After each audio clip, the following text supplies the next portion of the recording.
so bending strings. I want to talk about this because it's not a formal technique that gets discussed enough, I believe. As a classical guitarist, I don't really get to teach it that often, and I don't do it that often. So when I get to the electric guitar, I find that I have to change some things, make some adjustments. So I know that a beginner guitarist is probably going to have to make some adjustments. So let's talk about the fundamentals of bending a string. Why bend a string in the first place? Well, on the guitar, it could be argued that you're only half step away from the proper note that you want to hit anyway, because of the way it's laid out in half steps. And one way you can do it is if you land on it, if this one didn't sound right, I'm just going to bend it up into the next one. So that's the same as going, except it sounds cooler. I think Eddie Van Halen made a pretty good living doing stuff like this. And I think that this is probably the only instrument that you can really do that sort of a thing. On the piano, you either hit a B or you hit a C. Whereas guitar, if I hit the B, I just bend up into the C, and I can actually hold off on it in a little vibrato. That's really cool. We should exploit that as guitarists. Just because I'm a classical guitarist doesn't mean that that's like incorrect. I mean, I think it's really cool. I wish we had more classical guitar music written that had bends and stuff like that and drop D and stuff. So, all right, the technique of it. This is one of the times when you'll actually see me play with more thumb, because the way I teach people on this and what my mindset is when I'm bending a string is it's one of the few times on the guitar where I think it's okay to clench the knuckles a little bit and use the hand in a claw-like motion. But here's the deal. For me, it's like opening a doorknob, all right? Whether you're pushing up or you're pulling down, I don't want to see my students really trying to push up with one string here.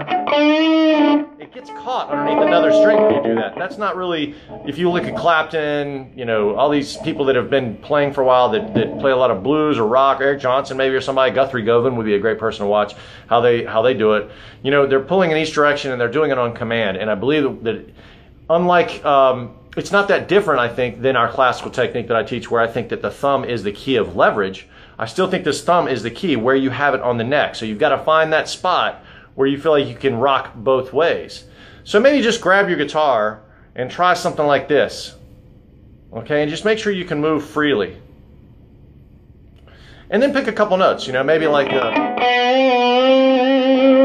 that's the 3rd string, 4th fret. It's a B. Maybe slide. And then go the other direction. It could be anything. It could be a lick, but I like using my ring finger on that to start with, because I like for students to think pulling down. And they're really two different phrases. And the phrasing, that's what's cool. SRV, the way he could bend a string, playing seemingly the same pentatonic scales over and over and making them sound totally different. That phrasing, which RIP, I think he died this week a long time ago, like 91 or 92. So anyways, being able to go up, down, whichever way, and being able to slide, I like starting with the ring finger on that. So I recommend don't start bending strings with your 1st finger and your 2nd finger. I start with your 3rd finger, your ring finger, and just do it like maybe on the 3rd string. Stay in the same direction, maybe move laterally. Don't try to go on different strings yet. Just, maybe pick the 4th string, 7th fret, 9th, 12th. Find that spot where you really get it, and then get that feeling. Again, then go down the other direction. Then maybe mix in a scale with it. Maybe do it in a scale. So maybe you're starting in a pentatonic scale like this one.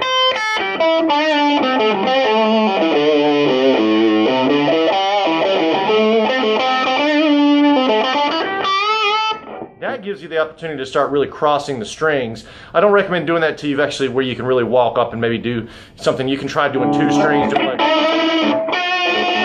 that, which is in a lot of different songs, some Jimi Hendrix and stuff. Okay, so I hope this helps. Bend as many strings as you can. Play with some distortion. This is a Palmer Fab 5. This is a Schecter USA custom shop. This is what we like. This is the Sunset Classic. It is for sale. Cables by Matt Alexa. Support your local music store. Music49, we're here for you if you need something. Practice hard.